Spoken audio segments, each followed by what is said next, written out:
Before doing any kind of exercise that you're not used to, it's very important to do your stretches.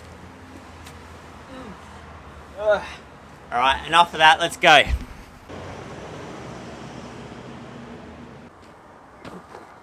So I've got a bit of a love-hate relationship with hiking.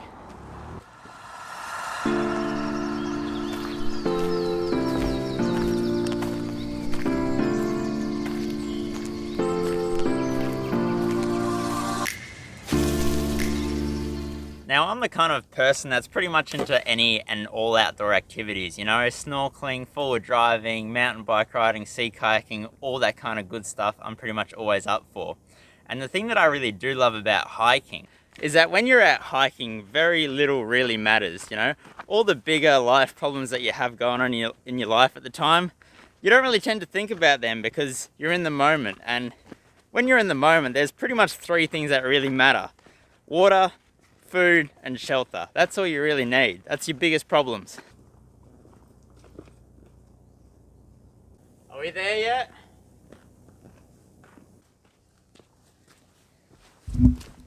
Now, along with that, you do have your smaller problems too, like the fact that your shoes aren't as comfortable as you thought they were going to be, or the fact that your backpack's kind of digging into your side a bit, but you know, you can generally man up and move over those. I tell you what, I'm so glad these tracks are so well signposted, but even so, I've twice managed to go the wrong way for a bit, going, hang on a minute, there's no signs, walked back and found them. And the funniest thing was that there was this school group sitting right at the turning point to head off up another track. And I walked past them. I was like, hang on a minute, there's nothing here. I walked back and they're like, are you looking for the Bibbulmun Track? And I'm like, yeah. They're like, oh, it's that way. I'm like, oh, thanks. So that was pretty funny. Surely we're getting close. But there's just one thing that you have to have on any camping trip.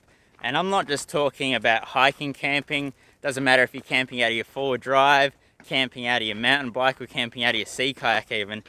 You need to have a good night's sleep. If you don't have a good night's sleep, you wake up in the morning, you feel like rubbish, and it just ruins the whole experience for you.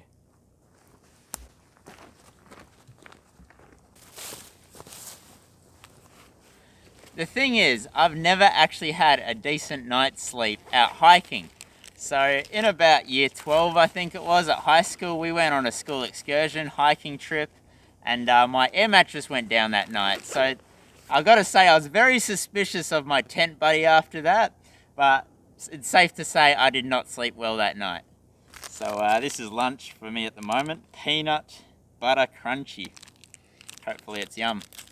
And about 3 years ago, me and my sister went on a hike. We did about 50 Ks and camped one night. And we both got hammocks to camp in, hiking hammocks. So lightweight, 800 grams, which was awesome. They were from a brand called Hennessy Hammock. I think they're pretty popular in the States. But my sister slept well in it, and she can sleep in that thing, no dramas at all. But I've never had a decent night's sleep in that hammock. Just doesn't work for me, hey. I've got to say, this track is fantastic quality. They've really outdone themselves here. I think it's a bit mean that they make it compulsory that you have to have a hiking stick when you walk on this track. I mean, like, what if I don't want to have a hiking stick? More recently, me and my friend Misha, we went hiking in the Pilbara region of Western Australia, and we were hiking through this gorge, and it's a very arid kind of rocky area. And the best place that we could find in this gorge to sleep was actually on this flat bit of rock. And because it's so hot during the day, it was about 40 degrees most days, that rock was so heated up that it did not cool down until about 2 or 3 a.m. in the morning. So that was just nuts. Like, that was not a good night's sleep either. Trail mix, it's good stuff. Some fruit, some nuts, good energy to keep you going. Check it out, guys, we're saved. Civilization. Hey, maybe that's what I need. Just grab a camel. So what are you guys up to? Just chilling, or? Pretty nice day for it, eh? Alright, no worries. You guys aren't very talkative, so I'll leave you to it. Have a good weekend, eh? Alright, let's hope a car doesn't come past and run over that.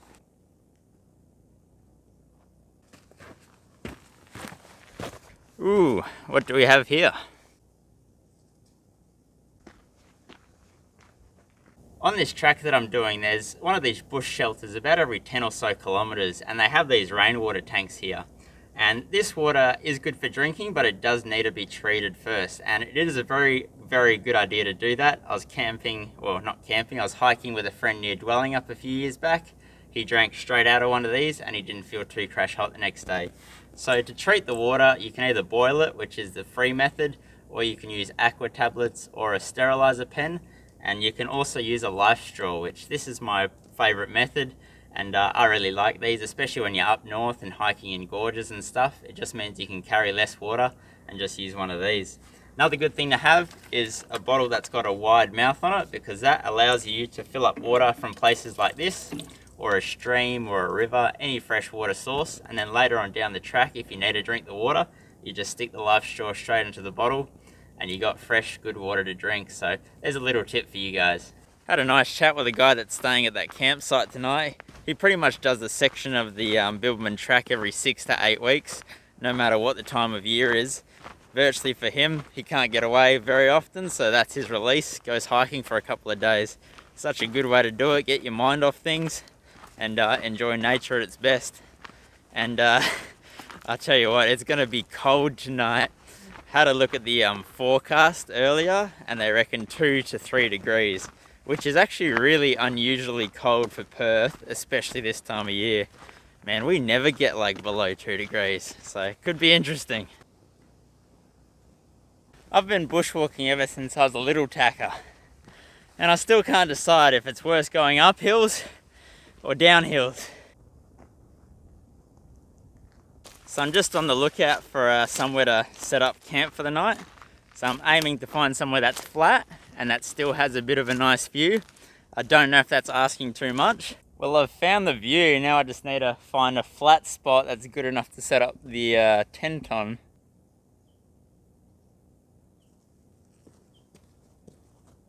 I think this is going to be the happy medium. I got a nice little view out that way, and then this area here is fairly flat. After all the nights of tossing and turning, trying to sleep out hiking, I'm going to finally try your basic hiking tent and try sleeping on the ground. So this one here, it's just from an eBay store. It's called Nature Hike, and this is the Nature Hike Cloud Up 1. And these only cost $155, which is really, really cool. Because for the amount of hiking I do, I find it really hard to justify spending $300 or $400 on a tent. And the thing is, normally the cheap tents are really, really heavy, but this one only weighs 1.5 kilos, which I thought was pretty awesome. And when I pulled it apart at home just to have a quick look, it's got some really cool design features. So let's get this thing set up. One thing that I do really like is the fact that it comes with its own ground sheet. Now, I don't know if all hiking tents do come with a ground sheet, but in any case, it's a really cool feature.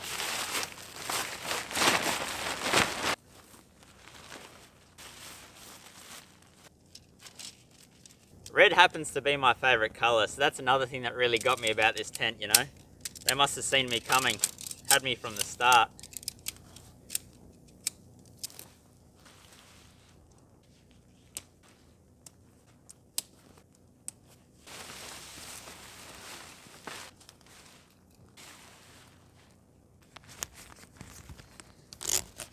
Super, super simple. All I gotta do now is peg it down. Check out these cute little pegs that they give you. It's not quite up to my normal super peg standards, but check that out, like, it's so awesome. These guy ropes are so bright, I think you'd have to be blind to trip over that. I gotta say, I love this little fastening system that they've got. Seems to work really, really well, and it's so simple. Even the fact that they've got these little retrieval cords on the pegs, that's just a nice little touch. And just like that, I've got somewhere to sleep tonight.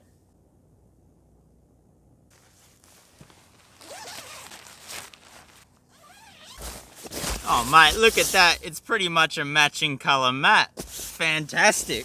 I tell you what, after a day out hiking, it is really, really nice to just get rid of the hiking boots and chuck some comfy thongs on. It's extra weight in your pack, but oh man, it's just so nice to get out of your boots for a little bit. Tell you what, is that style or what? I'm actually really impressed with how much room there is inside. Like, for something that folds up so small, I can sit upright in here. I've got plenty of room, and I'm gonna be able to fit my backpack down the bottom there, no dramas at all. So I'm really stoked with this. The only thing that I don't really like about it is the fact that it doesn't have an Akubra holder. I feel like that's a little bit of an oversight on their part, but anyway, you know, you get that. But overall, for 155 bucks, this is awesome. Apparently what some of the pros do, because I'm no pro at hiking, is they actually get the backpack and they use it as a bit of a foot support, leg support I should say. So when you're sleeping, you kind of, you know, laying there like that. I guess if there's less stuff in the backpack, that could be pretty nice, I guess. But yeah, I guess the big question is, am I going to get a decent night's sleep in it? So I guess we'll find out tomorrow, won't we? 2 degrees, bring it on.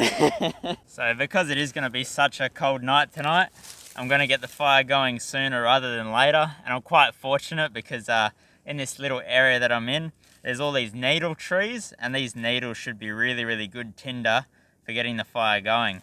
Generally, what I like to do is carry some cotton wool with me. I just find it's lightweight, you can squish it into any little nook or cranny in your bag, and it just works really, really well with the flint. And all you really need is a tiny little piece of it, like that. Just pull it out, and that should get you going. So you could really carry a lot less of this than I do. Let's see how we go.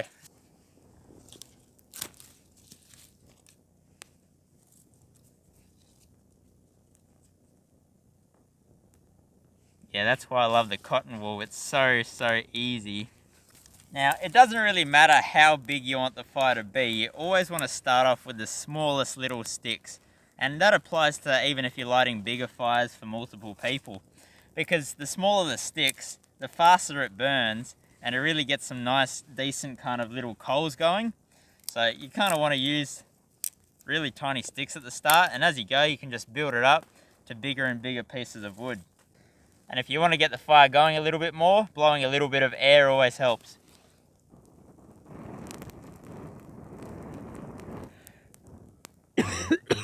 Until you breathe it in.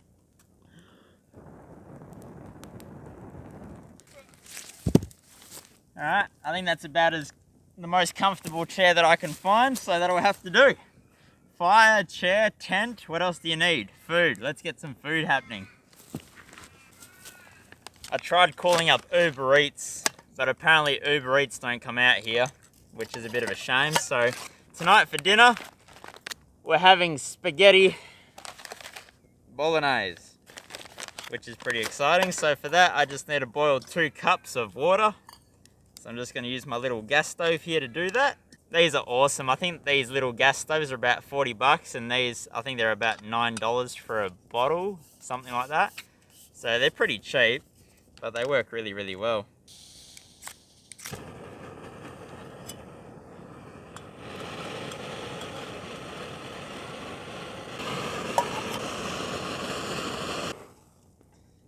Alrighty, that water's boiled, so let's chuck it into here, and in 10 minutes we'll have spaghetti bolognese cooked by some gourmet chef who I don't even know, but let's do this.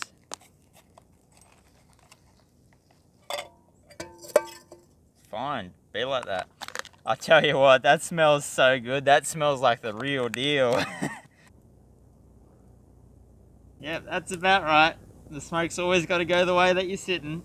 Couldn't be any other way.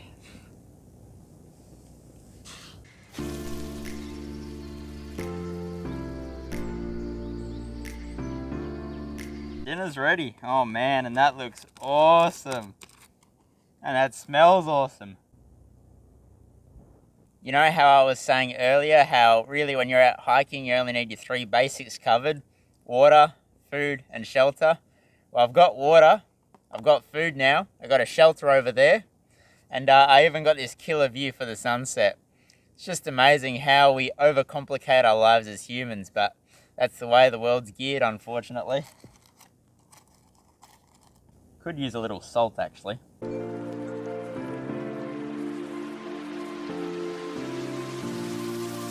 The second that sun went down past the horizon, it just got cold. You can just feel it's gonna be a cold night tonight. Good thing I got stacks of firewood. I'm thinking it's time for a cup of tea on a cold night like this. Can never have too much sugar, right? And a little bit of powdered milk. I think that milk's broken. I think I've had this packet for a little bit too long. I tell you guys what, there's nothing quite like sitting in front of the open fire with a cup of tea and having a bloomin' torch shining in your face. Tell you what, it's quite a unique experience. At least a cup of tea's good, even with the weird milk. It's time to hit the sack, so hopefully this is the first night that I have a decent night's sleep out hiking. So I'll see you guys in the morning, eh?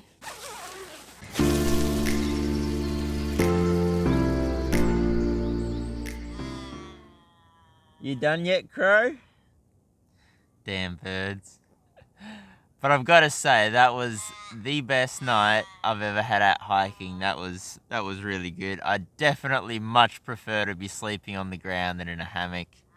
And considering it did get down to 2 degrees last night, I was fairly warm actually. I had my thermals on, obviously. I was using my hoodie as a pillow, and I think that's the next thing I'm going to invest in, a little inflatable pillow, hey? Because it's just not quite as comfortable as you'd hope for. But besides that, really good night's sleep. There is a fair bit of condensation in this tent, but I didn't get too wet. But it's to be expected when the temperatures get down as low as 2 degrees. Like, it's pretty hectic. But yeah, all up, good night's sleep. So let's get some breakfast happening, I say. Whew. I reckon we light a fire.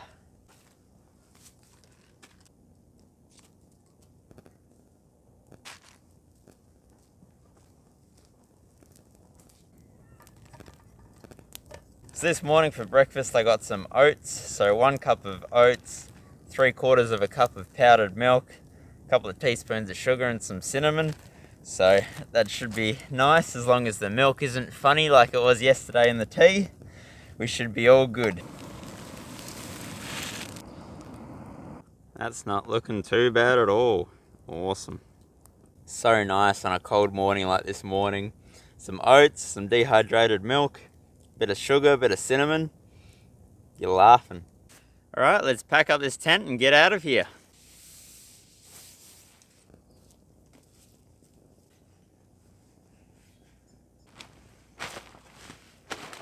I gotta say, at the price point that these tents come at, 155 bucks, I'm really stoked with it. I'll chuck a link down in the description below just in case you guys want to check them out. I reckon they're awesome. I'm all packed up, ready to go, but remember guys, before you start every morning, it's good to do your stretches. Alrighty, enough of that, let's go. On a serious note guys, be very careful of how you leave your fire. If you don't have enough water to completely put it out, just get some dirt, chuck it over it, give it a good stamp down, because if a wind came up this afternoon, you could get any coals that are just on the verge of going roaring red hot, and the fire could take off and do some serious damage. So fire safety is no joke in Australia. I love the second day of a hike. I've used up probably about 4 kilograms worth of food and water, so the backpack just feels like a feather. Well, not quite that light, but you get the idea. It's just awesome.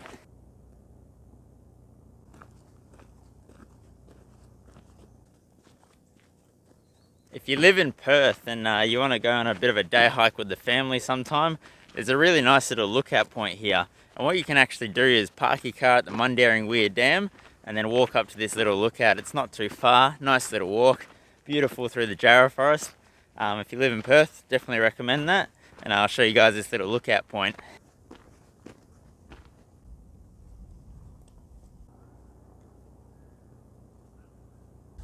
So this is a little lookout point onto Mundaring Weir. I got a few fun facts for you about Mundaring Weir.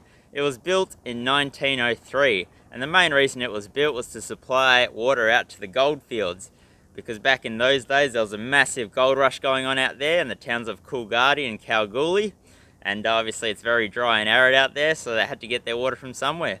So it holds 63 million kilolitres, which is pretty small when you compare it with Lake Argyle, which holds, is it 10 billion kilolitres?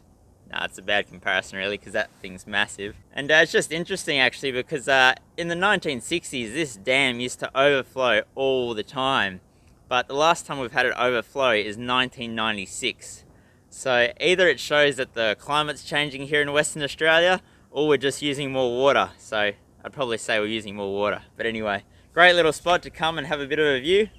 And if you are pretty keen to do that walk, you pretty much park at Mundaring Weir, just follow the Bibbulmun Track up to this lookout point here. So really nice little spot just to come for a family bushwalk. So today I'm going to finish up the walk at Mundaring Weir, and I said to my dad that I'd buy him lunch if he picked me up, so hopefully he's there. G'day. Did you guys see that guy running past? Tell you, some people just have too much energy.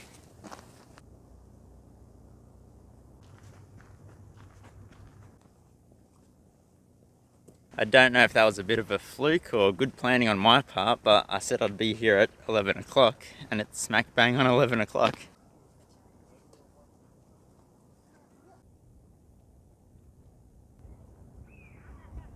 Well, that's a good sight to see. So Dad, how do you feel about your first appearance on the Seek Adventure YouTube channel? I am very happy, I am very proud, and I am very thankful that I got this privilege. Excellent. Let's go get lunch. No, chocolateska, but thanks for picking me up. No problem.